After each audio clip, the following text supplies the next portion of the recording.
Астанада оқушылар арасында төбелес шықты, қыздардың жанжалы, әлеуметтік желіде тарады. Оқушылар мектепішілік есепке алынды. Ата-аналарда жауапқа тартылды, мектеп басшылығына сөгіс жарияланды. Кеш жарық көрермен, 7-ші арнада жаңалықтар, алдымен басты тақырыптарға тоқталайық. Табиғат геосаясатсыз тіршілік ете береді, ал геосаясаттың табиғатсыз күні қараң. Қазіргі экология тек климат мәселесімен шектелмейді. Мемлекет басшысы өңірлік экологиялық саммиттің пленарлық отырысында Каспий теңізінде әскери қару тасуға тыйым салуды ұсынды. Ауыл мен қала тағдырын тек әкімдер емес, тұрғындардың өзі де шешуі керек. Бүгін мәжілісте жергілікті басқару жүйесін өзгертетін жаңа заң жобасы қаралды. Бұл билікті орталықтан өңірлерге біртіндеп беру қадамы, сонымен мәслихат жұмысында не өзгереді? Балабақша тәрбиешісі мен күтушісі 3 жасар бүлдіршіндерді ұрып соққан. Ақтөбе облысының Шалқар қаласында болған жағдай бейнебақылау камерасына түсіп қалған. Осыдан кейін ата-аналар шу шығарып тексеру басталды. Астанада фельдшерге шабуыл жасаған ер адам 1,5 жылға сотталды. Ол наурыз айында шақыртуға барған жедел жәрдем өкіліне қол көтерген. Оның ісі жаңа бап бойынша шұғыл түрде қаралды. Еліміздегі автомектептің көбі талапқа сай болмай шықты. Ішкі істер министрлігінің мәліметінше автодромдардың дені дұрыс жабдықталмаған. Ол қылыққа жол берген 700-дей оқу тобының қызметі тоқтатылды. 7-ші арнада кешкі жаңалықтар. Оксана Петерспен. Арал мәселесі салғырттықтың қандай қасіретке әкеліп соғатынын еске салып тұрады. Қазір су қауіпсіздігі бүкіл орталық Азия үшін аса маңызды мәселе. Бұл туралы мемлекет басшысы Қасым-Жомарт Тоқаев 9 мемлекеттің басшысымен жоғары деңгейдегі делегациялар, ғалымдар мен сарапшылар, инвесторлар қатысып жатқан орталық Азиядағы ең ірі экологиялық саммитте мәлімдеді. Ауқымды жиын президент Қасым-Жомарт Тоқаевтың бастамасымен ұйымдастырылды. Мұнда экологиялық іс-шара Қазақстанда алғаш рет өткізіліп отыр. Саммиттің негізгі мақсаты орталық Азия өңірінің орнықты дамуы бойынша ортақ ұстаным қалыптастыру және экологиялық мәселелерді бірлесіп шешу тетіктерін талқылау. Күн тәртібінде климаттың өзгеруі, су ресурстарын тиімді басқару, жасыл энергетиканы дамыту және экологиялық қауіпсіздік мәселелері қаралуда. Жиында Қасым-Жомарт Тоқаев саммит қатысушыларына ілтипат білдіріп, халықаралық диалог алаңының маңызына тоқталды. Шын мәнінде бүгін жер күні. Осы орайда планетамызды қорғауға жауапкершілікпен қарайтынымызды тағы бір мәлімдеу үшін бас қосып отырмыз. Орнықты даму үшін ортақ көзқарас қалыптастыру өзекті әрі аса маңызды. Мұны өңір елдері терең түсінеді. Қазіргі экология тек климат мәселесімен шектелмейді. Бұл адамзат тіршілігінің түп негізі, яғни әңгіме таза ауа мен сапалы суға, бөлінбеген топырақ пен сенімді азық-түлік жүйесіне, қоғамның тұрақтылығына және ұрпақтың келешегіне қатысты болып отыр. Жалпы ақыл-ойдың тұнықтығы, қоғамдағы үйлесім мен адами бақытта осыған саяды. Ал экология дегеніміз жер бетіндегі тіршілікке жауапкершілікпен қарайтын саналы өмір салты. Сондықтан бүгінгі саммит дер кезінде ұйымдастырылып отыр.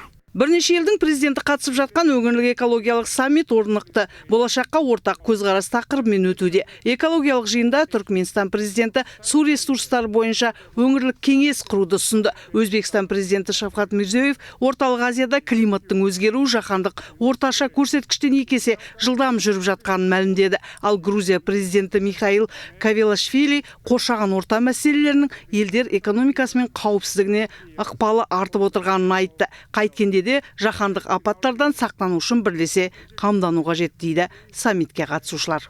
Климаттың өзгеруін жалғыз мемлекет тоқтата алмайды. Мәселен, ауаға тараған көмірқышқыл газы үшін шекара жоқ, ол бір орында тұрмайды. Сондықтан табиғатты қорғау мақсатында барлық ел жұмылып, жаһандық және аймақтық деңгейдегі бірлескен әрі ұзақ мерзімді шешімдерді қарастыруы керек. Біз осы экологияға бір шығындылар әкелетін бір бағыттың біреуі энергетика. Оның үстіне көмір энергетика. Сондықтан осындай алаңдарда біз барлық жаңа технологиялар талқылаймыз. көрсетеміз. Көршілердің бар келіп жатқан қандай өздерінің жетістіктері бар. Біз өзіміздің жұмысымызды көрсетеміз. Бұл көмір болғаннан кейін ол жаңағы химиялық немен айтсақ CO2 дейді ғой. Оны CO2, оны толық алып тастауға әлемде жоқ технология әлі. Сондықтан оны азайту мәселесі бірінші, екіншісі жаңа салынып жатқан барлық қондырғыларда толық жаңа таза көмір технологияларын қолдану. Саммиттің нәтижесі қоршаған ортаны қорғау бағытында тәжірибе жүзінде іске асатын бастамаларды даярлауға, өңірлік ынтымақтастықты нығайтуға ықпал ететініне сенімдіміз. Осы орайда Әзірбайжан жағы Қазақстанның бастамасымен Біріккен ұлттар ұйымы құрамында халықаралық су ұйымын құру ұсынысын қолдайды, деді Әзірбайжан премьер-министрі Әли Асадов. Саммиттің маңызды бөлігі ретінде Орталық Азия елдерінің және бақылаушы ел ретінде Әзірбайжанның ұлттық павильондары ұсынылатын өңірлік экологиялық саммит 2026 Экспо халықаралық жасыл технологиялар көрмесі өтеді. Қазақстанның ұлттық павильонында биоалуантүрлілікті сақтау саласындағы жетістіктер, оның ішінде керғұлан, киік және тұран жолбарысы популяцияларын сақтау, солтүстік аралды қалпына келтіру жобалары, ғылыми шешімдер мен Таза Қазақстан бағдарламасының нәтижелері таныстырылады. Саммит аясында 51 құжатқа қол қою жоспарланып отыр. Олардың ішінде 13 меморандум, 16 бірлескен мәлімдеме, келісімдер мен декларациялар, сондай-ақ 6 инвестициялық жоба бар. Айзат Тұрғынбекқызы, Сәбит Наурызбаев, Президент телерадио кешені көмегімен 7-ші арна. ақш президенті Дональд Трамп Иранмен арадағы 2 апталық оқ атпау режимін ұзартты. Америка басшысы бұл туралы True Social әлеуметтік желісіндегі парақшасында мәлімдеді. Бәріңізді құттықтаймын деп жазған Трамп Пәкістан фельдмаршалы мен премьер-министрінің өтінішіне құлақ асқанын жеткізді. Айта кетейін, алдыңғы келісім мерзімі бүгін аяқталуы тиістін. Медицина қызметкеріне шабуылдаған ер адам түрмеден бірақ шықты. Сот үкімімен ол 1,5 жылға бас бостандығынан айырылды. Айта кетейін, оқиға наурыз айында болған. Ер адам танысымен бірге ішімдік ішкеннен кейін өзін жайсыз сезініп, жедел жәрдем шақырған. Дәрігерлер тексеріп, кеткелі жатқан сәтте ол фельдшерлердің біріне шабуыл жасаған.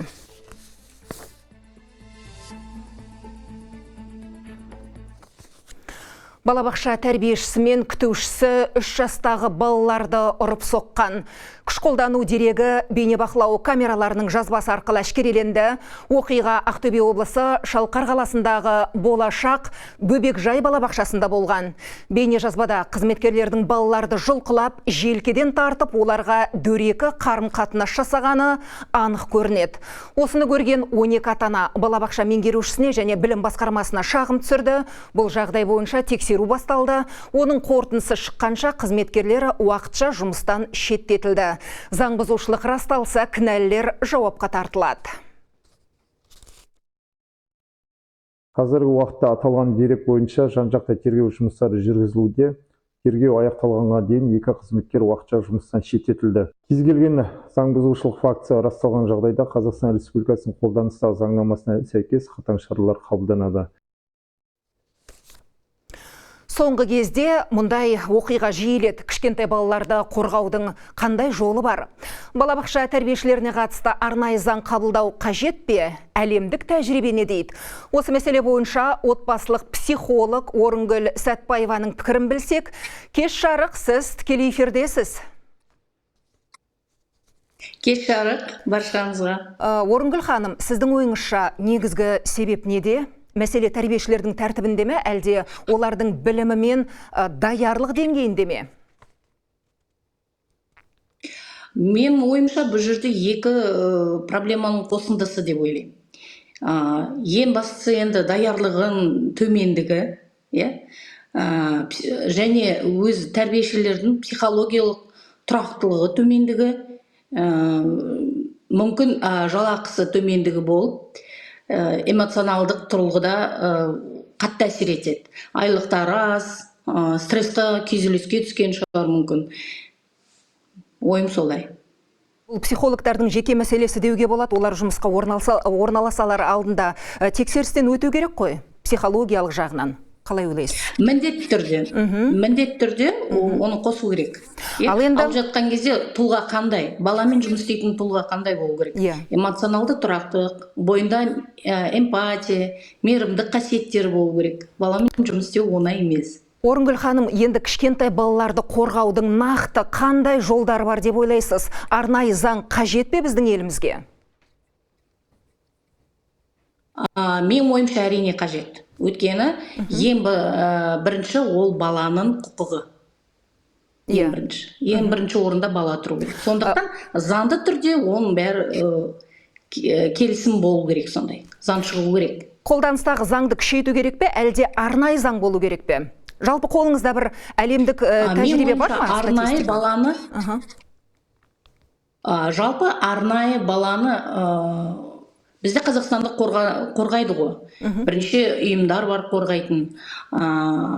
Қазіргі таңда енді эмоционалды тұрақтылық өте төмен ғой. Тәрбиешілерде. Және ата-анада оңай емес қазіргі таңда. Демек заң керек деп ойлайсыз? Тәрбиешілерге көп сын қояды. Жақсы, Орынгүл ханым, тікелей эфирде сұрақтарымызға жауап бергеніңізге рахмет. Біз жалғастырамыз. Отбасы ең құнды әрі отанымыздың мызғымас іргесі, сондықтан заман қалай құбылса да, отбасы құндылықтары өзгермеу керек. Кез келген ортада үлкенге құрмет, кішіге ізет көрсетіп, үнемі адамгершілік биігінен көріне бөлу таптырмас қасиет. Ал қазіргі өмір өрнегінде осы бір мейірімділік пен ізгілік қалай көрініс тауып отыр? Бірге тыңдайық. Больше общения с детьми.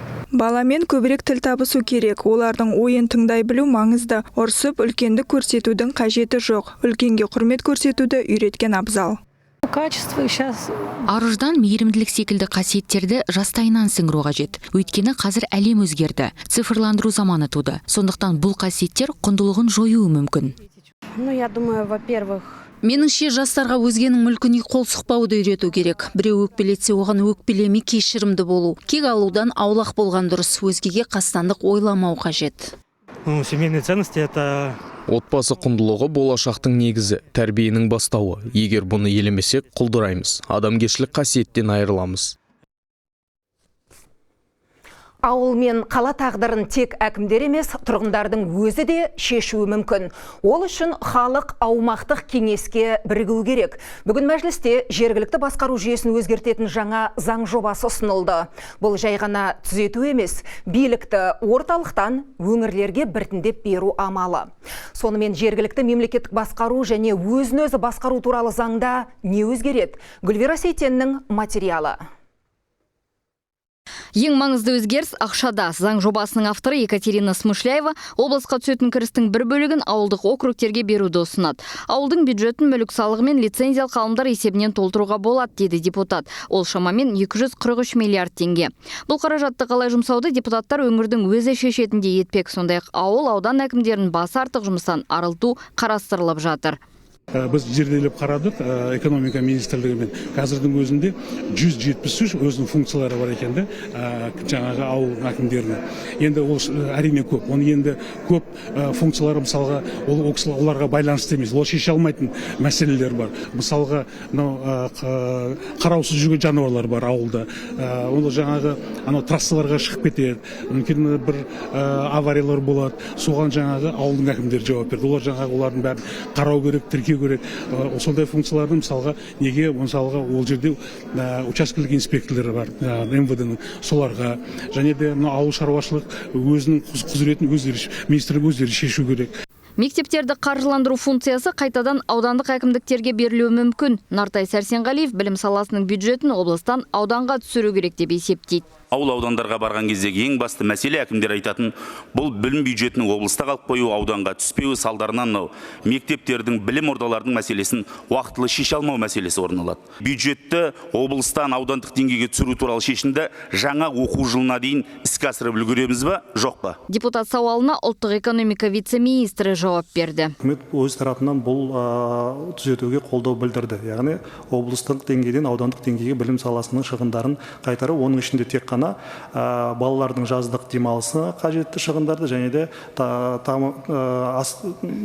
ыстық тамақпен қамтамасыз ету шығындарын сақтап қалу облыста, қалған шығындардың бәрін аудандық деңгейге беру бойынша.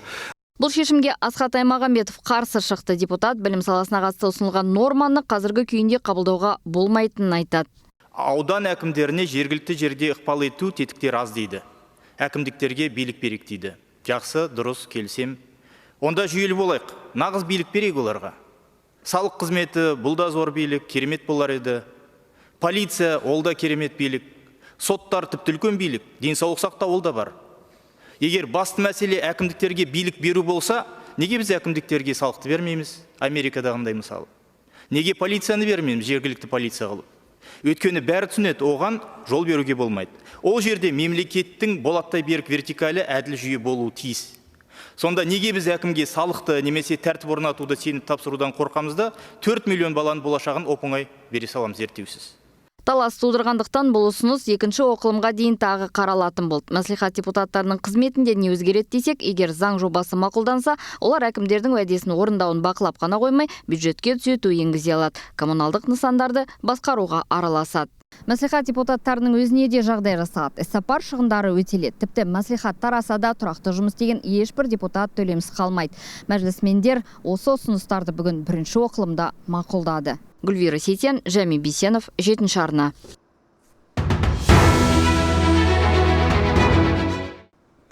Еліміздегі автокөлік мектептерінің көбі талапқа сай емес. Тексеріс барысында оқу сапасына тікелей әсер ететін бір қатар кемшілік анықталды. Ішкі істер министрлігінің мәліметінше автодромдар дұрыс жабдықталмаған.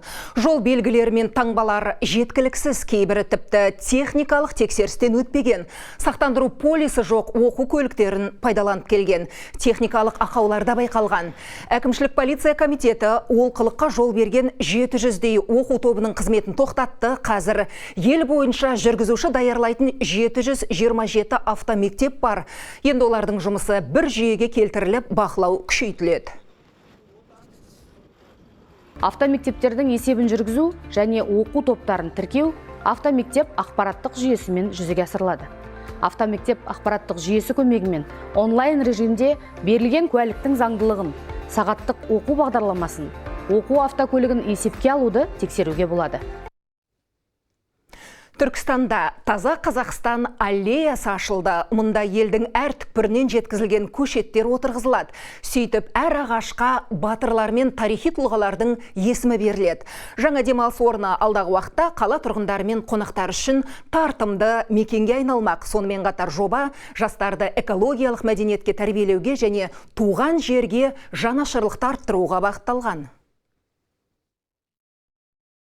Таза Қазақстан бағдарламасы бір күндік немесе уақытша бастама емес. Ол біздің өмір салтанатымызға айналып, ұрпақ салтанат ететін тетік. Жылдан жылға миллиондап ағаш егетін болсақ, біздің еліміз күннен күнге көгеріп келеді. Осы бастана серпіліп берген жаңа аллея тазалық пен дамудың, бірлік пен жасампаздықтың мәңгілік символына айнала берсін.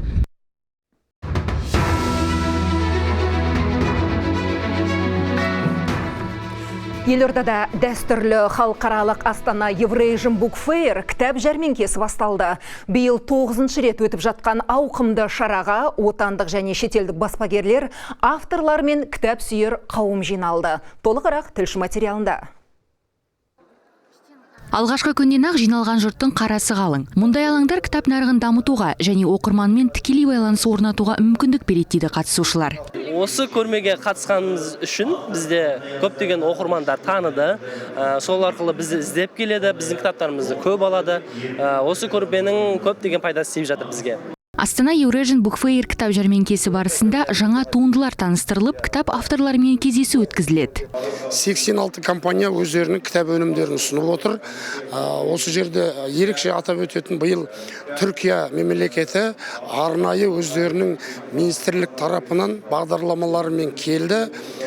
15-ке жуық баспаларын әкелді. Сонымен қатар шетелдік компаниялар бар. Ресейдің бір қанша кітап баспалары біздің көрменің тұрақты қатысушылары. Мысалы, жас жазушы Бауыржан Марқабаев алғаш рет кубик Рубикті жинаудың тәсілін паш ететін кітапты қазақ тілінде жазған. Осы жерде кубик Рубиктің оңай тәсілі әрбір бала 6 жастан бастап әрбір адамға үшін ыңғайлы, қолайлы, оны жинау үшін осы кітапты алып, ішінен осындай әдемі суреттермен жинауға болады. Жәрмеңкеге келген оқырман да бұл шараның маңыздылығына ерекше тоқталды. Яғни азаматтардың рухани, танымдық тұрғыдан өзінің тарихи жатысын, ұлттық жатысын, жаңағы ұстанымдарын, әдеби жатысын көтеруге бір үлкен серпіліс беретін іс-шаралар және үлкен мүмкіндік. Бұл кітап жәрмеңкесі. Мына өзі басталғаннан бері осының қонағымын. Және кітап іздеймін. Кітап сүйер қауым үшін алдағы 5 күн рухани азыққа толы болмақ. Диана Орынтай, Қайрат Ізбасаров, 7-ші арна. Бүгінге осы, назарларыңызға рахмет, аман, сау болыңыздар.